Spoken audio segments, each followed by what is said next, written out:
हरी राजाई से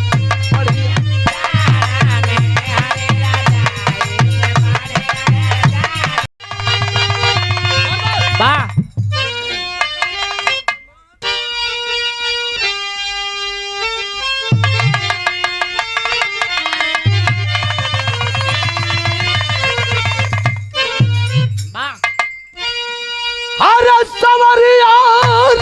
कोइया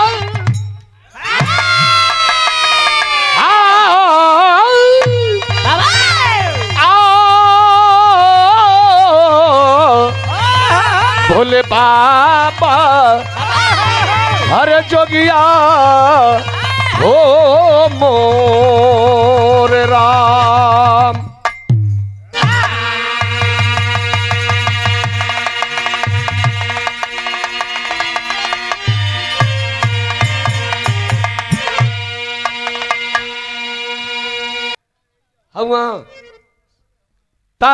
कौनो कहानी बनेले ठेकेदार साहब त लड़बक का बात आवेले तो जके रहेला ओहिर। अब विद्वान का बात आवेले तो के रहेला पंडित। एगो लड़बक ओहिर के बिरहा सुनो जा। इ लड़बकाही में कितना वीरताई कइले बा। अब इ लड़बक बा इतना बढ़ियार कइले बा तो खेसरिया ने तेजस्वी ने तेज रही तो का करी।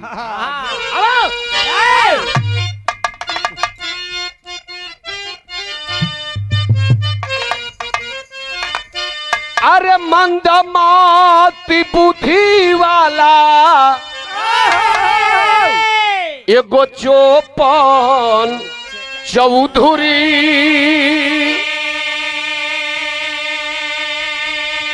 अरे मनवा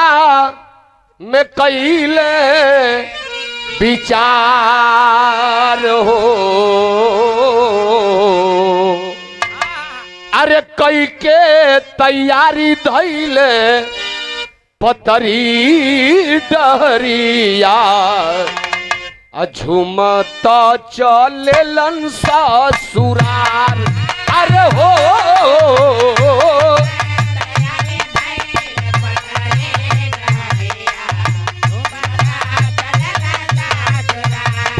अरे हो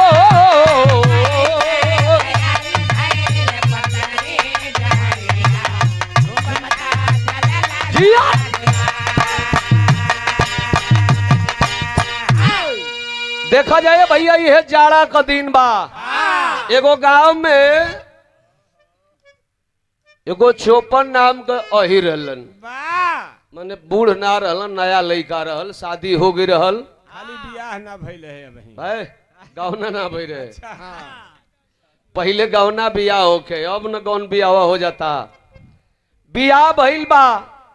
गौना करे के बाद जाड़ा का दिन बा चरवाही में भैया ध्यान दिल जा। आखिरकार गन गन गन गन कापता ओकर संगी रहला सकल जा रे यार का कापत हुए जेकर संगवे में बाड़ी लुगाई तो रजाई लेके का होई जाओ जाके मेहरारू ले आया। ए भैया झनकवा यही है दूध पियावल लौर कान पधैलस पगड़ी बहलस से हमारे राजकुमार ठेकेदार साहब ने अहिर झनक के जाड़ा के दिन में मेहरारू लियावे चलल तो भाव लगत मास्टर।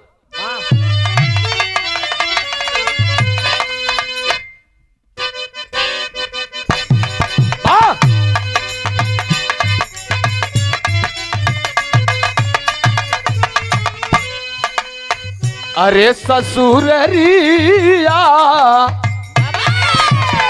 अरे ससुररिया यार चले चौपन धीरे धीरे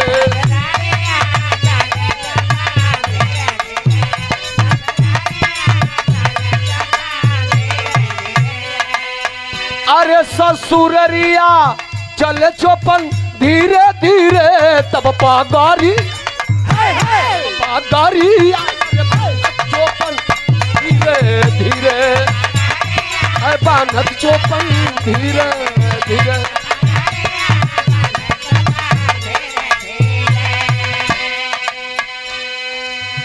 पगड़ी बानत चौपन मेहरारू लियावे चलल।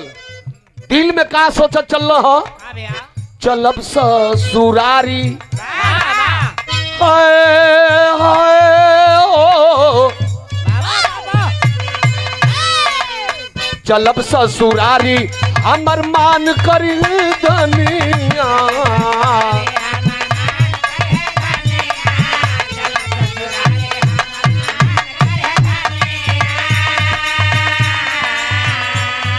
श्री बच्चन प्रधान जी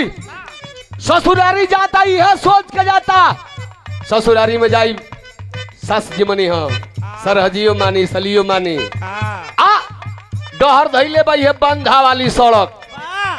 चलब ससुरारी हमर मान करी दुनिया आ तबले एगो कांड देखल जैसे दिल्ली में बम ब्लास्ट भइल ऐसा एगो कांड वही सड़क पर होता कांड कवन एगो सियार तौर तबर बिल खनता कलश के रूप कोई कांड बना लूं इसको जाके ससुरारी में गाऊंगा अपने आप के वो कवि भी रहल गवैयो रहल कलश के रूप एगो नया कांड बना ले तो कांड का बनौलस खन खन सार तोहर देखतानी मनिया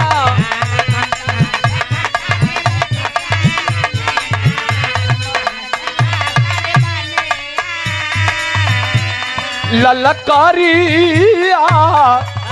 बान्हत चोपन धीरे धीरे कांड नया हुए बनौलस सियारा जोन बिल खनत रहल कलश की ससुरारी चलब जही साली को कही कि जीजाजी नया एक बिरहा गाइए तराय साहब इसी कांड को गाऊंगा रियाज मारत चल दलस की खना खना सार मनिया देखत बानी खना खना सार मनिया देखत बानी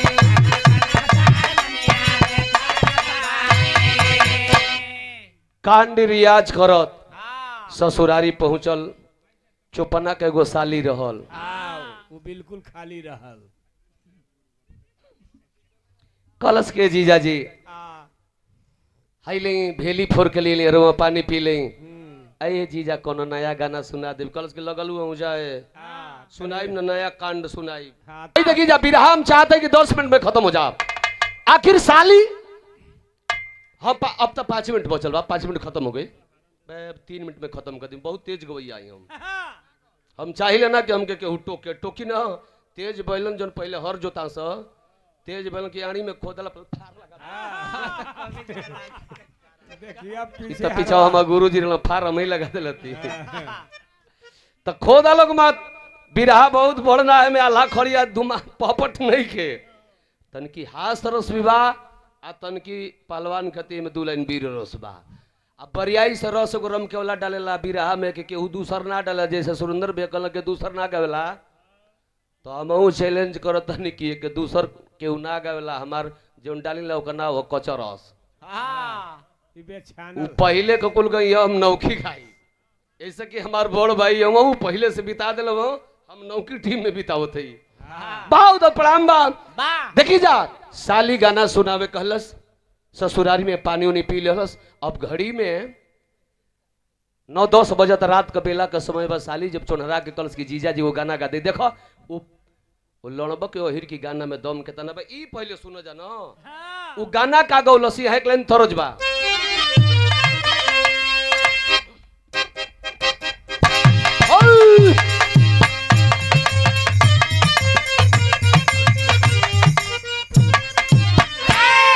उहे तरज बा एक दिन शिव बच्चन प्रधान जी अपने मलका इनके लंगे सुतल बड़ो जड़ा लागता प्रधान इनकल किए जी बताई जाड़ा में मेहरारू कैसा लागेली सा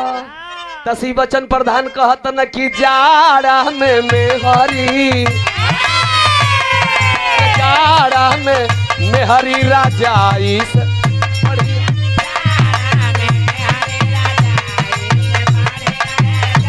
के ही रहे द लोग भाव लगल बिरहा में चौपना अपने साली के गाना सुनाओ तो प्रधान जी नौका कांड हो कि वो कांड का गई जे तरह आज यूट्यूब पर हम गावत हुई तैयारी है दिन में प्रधान जी आपको कार्यक्रम करे खातिर दिल्ली कांड ना गा पोली यहाँ से बहरे बार हमारा आजमगढ़ जाए के है लेकिन देखाऊ चौपना नौका कांड का गावता अरे खन खन सार तोहर देखतनी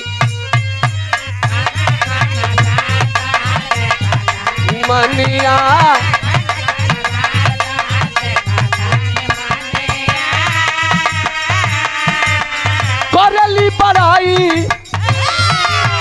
करेली बड़ाई साली गाँव भर का कनिया खाना खाना सार तो हर देख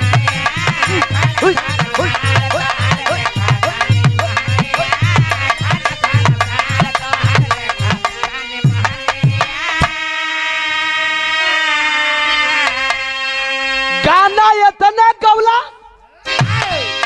कि खन खन सार तो हर देखा तनी मनिया। अब देखो करी गाना में रस कितना बा। राम कौल चाचा मिता नंबर हुआ ओकरी गाना में यह रस बा कि गौलस की खन खन सार तो हर देखा तनी मनिया। अब वो गाना वो चोपना चौधरी का सेठ कहाँ क दहलस जैसे राजकुमार भैया का ही मकान बा ऐसा ही होकर ससुररिया के बगलिया में वो गांव का राजा साहब का घर रहल। चार गो चोर खंतिया रामा लेके हुई राजा साहब की खजाना की ओर ये ओम प्रकाश सेन खनतन से तबले ही अंगना में सपनी ससुरारी की गाना गाओ ताकि खन खन सार तो हर देखो तनी मनिया। ओही में गो खिया का नरगढ़ करे सारा कान देखा तरे सारा भागा सारा भागा से कौनो देखा ता आई नहीं खे जनत की ओहिर की गाना कसूर होई उ तो गावता और सेट कदल सो सेन खाने वाला सीन पर चारों चोर भगला राजा के दरबार में हल्ला भल के अरे यार हो फलाना चौधुरिया का दामाद तो बहुत बढ़ियार तंत्रिक बा आज ससुरारी ना आई लही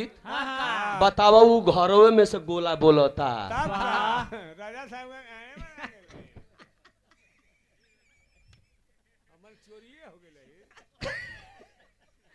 आज वो ससुरारी ना आई लही राजा साहब का मैं खजाना खत्म हो गई रही। राजा साहब बोलोलन दोहाई चुपन बाबू का धन्य बाड़ा है हमारा गांव का दामाद बाबू तू गांव का दामाद हो तो हमारो दामाद भइलो ए बाबू हाई 20,000 रुपया ल आए बाबू गांव में ऐसा संकट आवल करी तो बतावल करियो तू बहुत बढ़ियार सोखा बाड़ा ई तो जनते बा कि साला हम सोखा कौन है हमार गाना सेट कइले बा हम सोखा कौन है ए भैया कलश की दोहाई चुपन बाबू का है लबी शेर कलश का राजा ऐसन तैसन हमके सोखा बनौले हुआ ऐसन तैसन अहिर का लइका है हमारी बाबू का 20 बीघा जमीन प्रति रहल में छेर बकरी भेड़ चरेली सो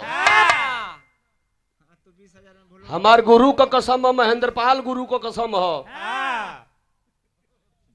कि हम दूसरा से 1 रुपया न लेला हम 1 रुपया ले ले गुरु का मंत्र भुला जाई कहला कि दोहाई चुपन बाबू को लेकिन बाबू फिर कबो काम लगी तब कलश की खबरदार सोखैती में बोले है जब जौना गांव में एक बार सोखैती कर दिला वो गांव में दोबारा ना करला तो मंत्र भुला जाई ई तो जनते बाकी तो साला हमार गाना सेट कइले बा हम सोखा कवन होई।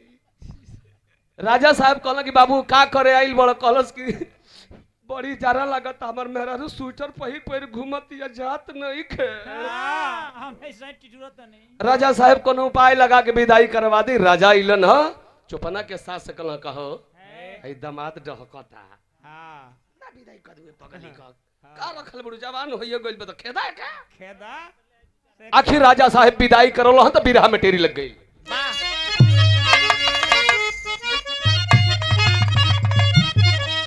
हरे दुल्हनिया ए ठेकेदार साहब दुल्हनिया अरे 54 साथ में चली अरे चलली राह धरावे सरवा के बहिनिया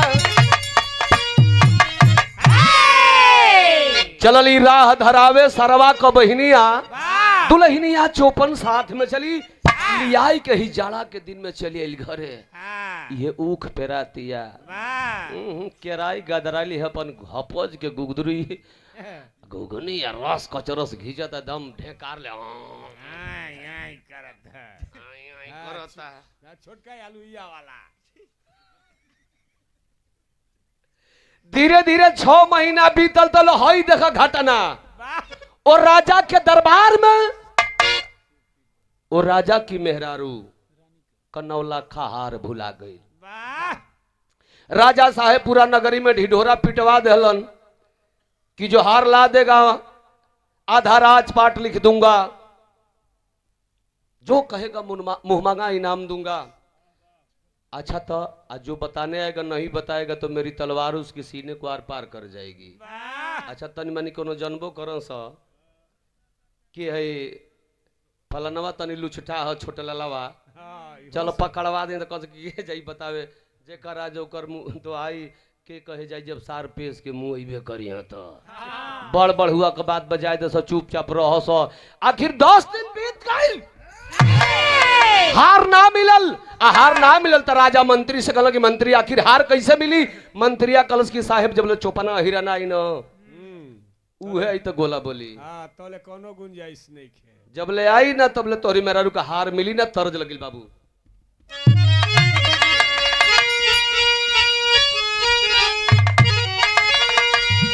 अरे सुन सुन कैला बलम वो सुन कैला बलमू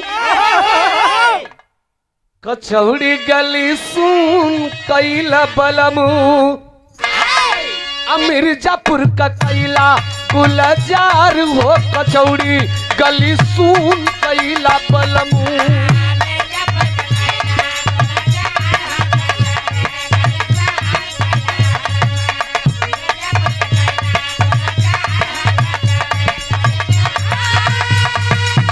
सुन कैला बलमू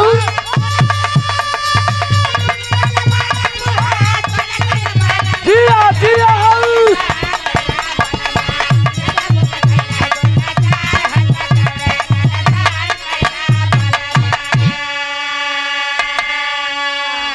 4 गो सिपाहीन के राजा भेजल हो, चारों गईलन से चौपना गाय चरावत जाके कहल सके जीजा जी गोड़ लागी। खुश रहा चौपना कलश की खुश राजा सार लोग कैसे ही लो जा खुश राजा सार लोग कैसे ही लो जा। चारों गड़ा कहल सके जीजा तो हर सास बड़ी बीमार बड़ी ना चल तो मरी जाइ हो। चरवाहन के गाय देखा के चौपना उल्लू हेल्ला उड़ ले ससुरारी चल दलस गइल दुआर पर सासू जी बैठ के हुक्का पियो ताड़ी। कलश कहो अम्मा जी तू तो बीमार लो कल की ना ये दामाद जी हवे बेरी जेवन तू आके सो खैती को दिहलो। ओ राजावा की मेहरारू के नौला का हार भुलाइल बे दामाद जी तू काहे कैला हरवा ना मिली तो तोहरे के पीस के मुंह आ दइए दामाद जी। हरवा सरवा चोरा कोनो ले ले बा पानी उन्हें पियलो संगना में सुतल बा नींद नहीं खेला गते ठेकेदार साहब तो फिर हिर गाना गावता। दुसवार कैला सारा जवाब दुसवार कैला सारा जवाब की जियल तू सवार कैला सारा जवाब पेटावा में भोगी तलवार होगी जियल तू सवार कैला सारा जवाब।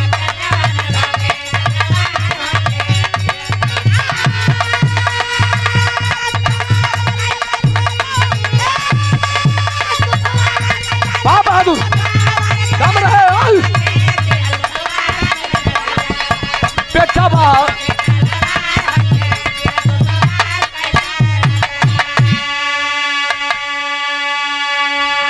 ये पुरस्कार हमारे सुनील यादव अनिल यादव जी की ओर से दोनों भैया लोगों के बहुत बड़ा बिरहा से ध्यान न हटे। बिरहा 2 मिनट बचल हो। पेटवा में भोग की तलवार हो कि जियल दुसवार कैलस रजवा। पहली लाइन गौलस कविता जी दूसर की लेने बहुत बेजोड़ का दहलस का गौलस कि जल्दी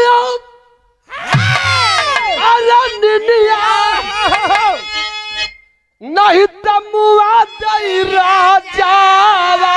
की जियल तू सवार कैलस राजावा अले के नाउन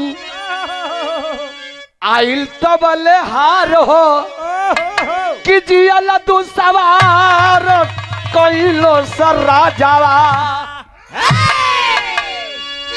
आखिर हरवा भुलाई लल प्रधान जी तुम कई बेर से प्रधान बड़ तो केहू न केहू पौले जरूर हुई। हरवा पौले के रहलो गांव का निनिया नाव का नाउन रहल। ए भैया जल्दी आओ निनिया नहीं तो मुआ दे रजवा कि जियल दुश्वार के लिए रजवा। देखा कौन गांव में सुनील लोचटा होलो सो जोन चोरी चमारी करलो सो चोरी उरी ता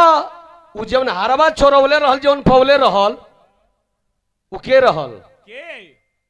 निनिया नाव का नाउन।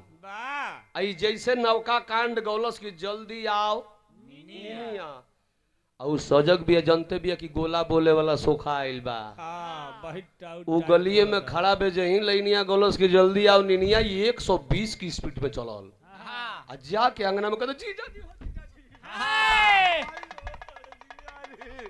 हमार नामवा मोती बताइए जीजा जी ने तो राजा बाप पेश के मुंह आंख दइए जीजा जी कलश करे पगली तो चिल्ला क्यों रही है दे हार दो जाके सो जाओ हम हैं ना तुम डर क्यों रही हो हम हैं हारवा लेके बगली में धकल जो सुत आई एम श्रीकांत लंठ महाराज चौपन चौधरी जो हारवा दे दियलस नौनिया जाके सुत गई आई ठाठ से लेके सुतल सबेर ले राजा को सिपाही गिलो से 8-9 बजे सुतल बगल से के जीजा उठो कल कौन से जीजा उठो के भाग सारो कौन है तेरी बूही कौन है रे जान के भाव बढ़ावता जान के भाव काल बनता जाने के कम पाई गई बनी 10-11 बजे जागल राजा के दरबार में गई राजा कहल कि बाबू दोहाई चौपन बाबू का कलश की बाबू चौपन बाबू कहले बाड़ो हमारी महेंद्र गुरु वाली मंतरिया भूले तो देवो हित देवो ठीक बा आई गई है तो का हार चाहतल न हार निकलस दे देलस कलश के हिलो लेकिन राजा दोबारा कब मत बोलैया कहल कि ठीक बा चौपन बाबू जा आधा राज पटौना ले बकल खबरदार हमारे बाबू का 20 बीघा जमीन पड़ती है साला खाली गाय भैंस गदही चरेली सो ऐसा तैसा अहिर बनौले हुआ झनका के चल गई 6 महीना बीतल तो हमारी बिरहा का आखिरी सवाल लगा था आखिरी धुन बा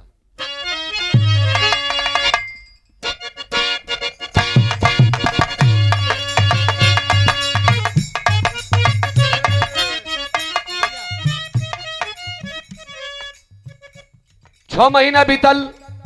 राजा के दरबार में जैसे यहाँ क्षेत्र का रानीपुर ग्राम सभा कर राजा बाणे चंजीत प्रधान तब मान ल कि उन्हीं चौराही के प्रधान उनकर सेना आके पाती पठवा दल रानीपुर में कि रानीपुर का प्रधान हमारे सेना से लड़ाई लड़े श्री बच्चन प्रधान जी दूसरा राजा चढ़ाई कदल से राजा पर अब पाती जब राजा के दरबार में आइल बा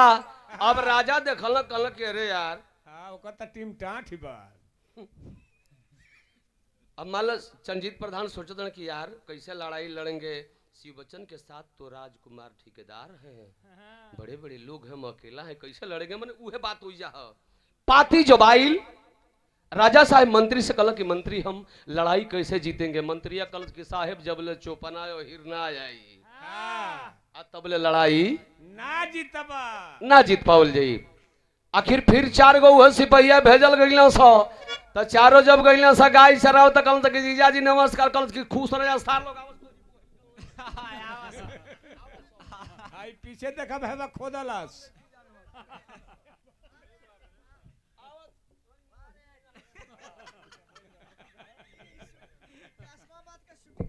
लेके लौर भाजे लगल कहलस कि यार तज मारी ई साला अदमत यही तरह है मारी चारों योजना बनौलस कि भाई रे के उठा ले जा आखिर चारों उठा ले और उठा के जब ले कैलन से बाबू तब भइल का उहे तरजबा हटिया वचन प्रधान जी मैटर तो पहले का ठेकेदार साहब लेकिन सेट करता आज के जमाना में खटिया पलंगरी पहले मिले अब तो बेड सोफा मिलता कोनो लड़का के दहेज में मिलल बा कविता जी इतना लड़ा रहल कि 4 बजे दिन में सहेल गई उहे तरज बा। अच्छा सिपाही जी का बियाह नहीं खेला तभी शादी नहीं ना भइल हो गई चलो अब दुइयो गो ना हो सकेला ता उहे तरज बा। लास्ट गीत हो उ लड़का गइल बा सास पतो ही दोनों बतियावत तारी बुढ़िया पूछते कि पतो नैहर में ठीक ठाक रहलू ना कोनो उल्टा सीधा कदम ना उठौलू ना अम्मा जी पवित्रम आयु बात तो कर मर्द वही पलंगरी से नीचे ढुकल बा माई का जन कहा तबे से बतिया होती वही में कीड़ा ने लटपटा था बर्दाश्त का समय जब पार भइल और चाना और से हाथ पेश के अपने दुल्हन के चूतरे पर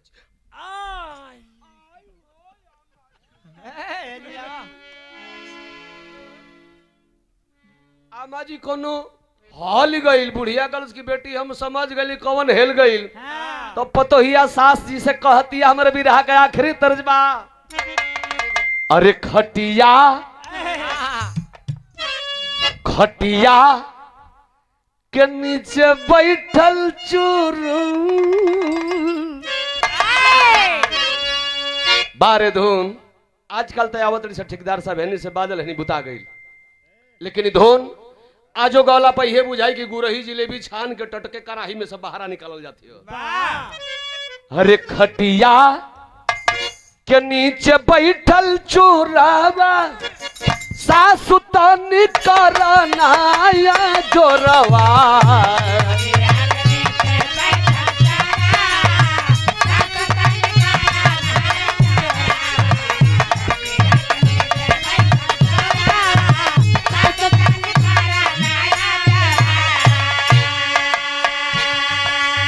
बिरहा पर ध्यान दिल जी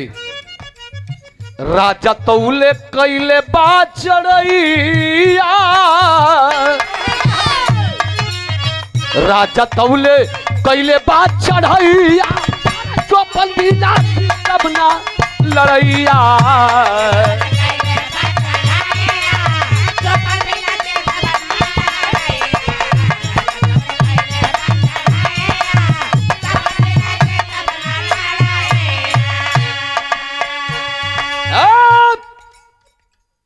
दिहले आदेश जाके चौपन को बुलावो दुश्मन से हारब नहीं राजा मन बचावो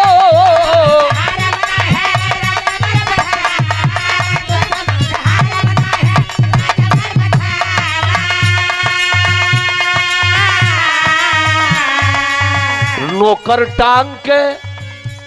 ले अलन बेड़ैया रे बेड़ैया हरे नौकर टांग के ले अलन बेड़ैया चौपन बिना जीतब ना लड़ैया चारों टांग के लीलन सा राजा के दरबार में आयल कलश के राजा का ये साहब का उठा पठी करा देनी अच्छा करवा के लेके आई ठीक बा आखिर राजा के दरबार में चुपना आई राजा हाथ जोड़ के कहला बाबू चुपन कान धरत है जिंदगी में कबो कुछ ना कहम ई बताओ कि हमार नगरिया गुलाम हो जाई तो तुहार ससुररिया गुलाम होई न कलच की हाँ ई तो होइए जाई तो हो जाइए बाबू तो तनी घोड़ा पर चढ़ी के हिड़ी हाड़ी के लड़ाई कर देवे के बाद कलश की राजा साहब कबो घोड़ा पर नहीं खी चढ़ल जिंदगी में एक आध बार भैंसिन पर चढ़ल हई वो भैंस गिरा देली से खूंटी में खूंटी जब गड़ल एक आध बार भैंसिन पर बैठल हई कबो घोड़ा पर नहीं चढ़ल हई राजा कहला कि बाबू ताई तो के घोड़ा पर चढ़ा दे सेना सजा लगल सेना सजे लगल राजा साहेब मंत्री को बोले कि मंत्री बोल दो जो जैसा घोड़ा चाहिए जिसको घोड़ा खोल ले घोड़न के घर में घुस के अपन अपन जैसन जैसन वीर हुन अपन अपना मन लायक। अरे भाई केहू अपाची चलावे बा, केहू बुलेट चलावे बा, यहू के आदेश हो गल कि बाबू तू अपना मन लायक घोड़ा ले लो। अच्छा मने मने सोचता कि साला कबो घोड़न पर चढ़ली ना। अच्छा चलो जवन बंगुड़िया हुई ओकरे पर चढ़ो कि धीरे धीरे चली। घोड़न के घर में गई पहले पीठी पर ठोकता, तनी देखी तो कितना टाइट टाइट घोड़ा हूँ।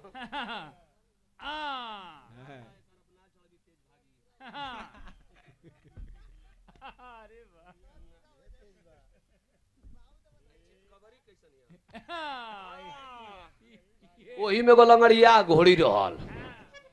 जाके पिठिया पर ठोकलस तो ठेकेदार साहब 1 घंटा ठोकलस तो एक हाथ अपन पिठिया उखाल कलहलस, कलस की बस करे करे पर चढ़। अब वही का लगाम बात पगहा खोलले लेके बाहर आयल। राजा साहब कहल कि वाह मैं कहता था ना कि चुपन नहीं रहेगा तो हम लड़ाई नहीं जीत पाएंगे। जैसा वीर होता है वैसी उसकी सवारी भी होती है। अरे वाह चुपना जाना था कि लंगड़िया अभी अप डाउन चली आ उ घोड़िया रहल उड़न घोड़ी, वही के जाके ही पगला खोल लिहलस। और एकदम आसमान में उड़ल सन सन सन सन सन सन सन चल ना घोड़ी खोल के लगे आइल। सेना सजल, सेना जब सजल संतरी भिसिल बजा दिया, घोड़ा हनहनाए लगल सा। अरे वाह बारे घोड़ा वाह, घोड़ा हनहनाए लगल सा। जब घोड़ा हनहनाए लगलन तादेश भइल कि चौपन बाबू चलिए कलस के ना हम जातनी आंगावा की मार दो सपक दे कपड़ा फाट जाओ। चल जा हित लोग पहले तो लोग चल जा बाद में चलम ना। कल से जाए दे रे एकर घोड़िया तो तेज भागे ले चलो सा हमने के चली जा। उस सेना वाले अब धीरे धीरे शिवचन प्रधान जी आगे बढ़ा दिलन सा। आगे जो बढ़ल से 1 बीघा आगे चल गए से देखलस कि हम 1 बीघा पीछे हो गई तो 1 गो धोबिन के देख ले गदहन के नहीं दूरा गल जो पेटाव में मारल सो लादी उदी लाद के आ वही तरह घोड़िया के लगे में घींच के आ ओकरी पेटाव में पागला मार दी हलस तो मार दो तो उड़े शुरू हो गई तो खड़ी लग गई।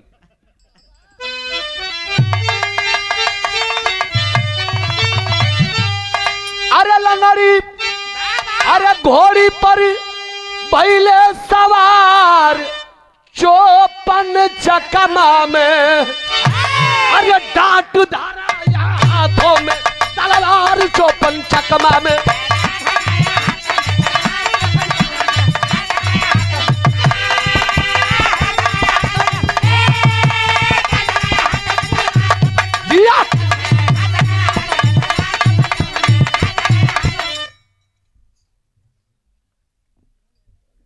और श्री सुनील यादव जी बिरनो थाना के पावन माटी से भैया की ओर से 100 रुपया पुरस्कार। भैया के चरणन में सादर प्रणाम, सब भैया लोगों के प्रणाम। तक खींचा लगाम जब चौपन चौतरी गोरी मेरा राई हो, अरे आफत कैसन सिर पर आइल लड़ली नहीं लड़ाई।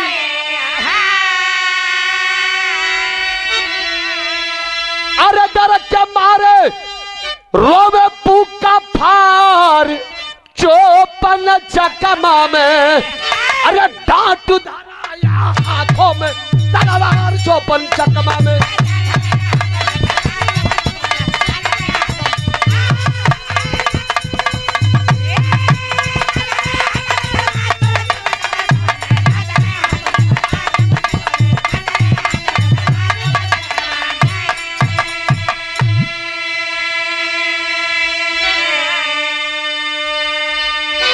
ए भैया वही घोड़ी पर बैठल पेट में मरलस, घोड़ी आसमान की ओर जाए लगल।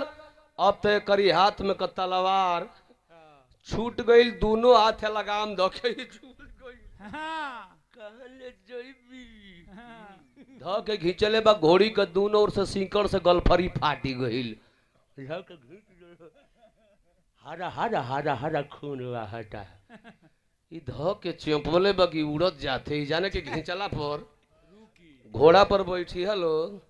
तो जने की घींचला पे रुकी वो घिंचत तो चापत है। घोड़िया सोचती है बुझाता आसमान में ले जाके लड़ के अपन कपड़ों फोरी हमरो के फोरी। ई सोचता कि बुझाता कि ऊपर ले जाके बांसा गाड़ी के गिराई। दोनों शंका में बड़ा सो। घोड़िया सोचत कि आज ले सन चढ़वैया न मिलल। ई सोचता कि साला जिंदगी में पहले तो चढ़बो कैली करा बताइए हन हन हन हन भागत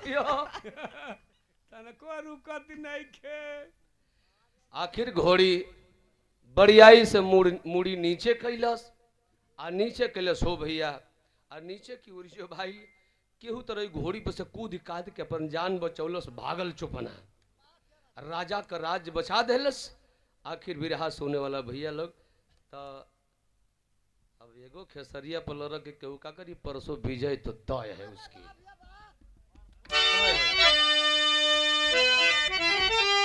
बिरहा समाप्त। आखिरी भाव। अरे जय जखाड़ गुरु जद्दू लौटन किल हरे फुलवारी।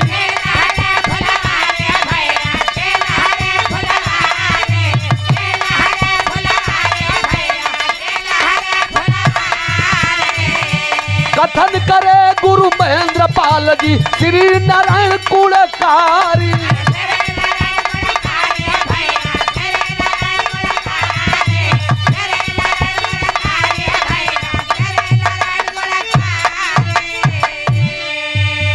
अरे दुल्हनिया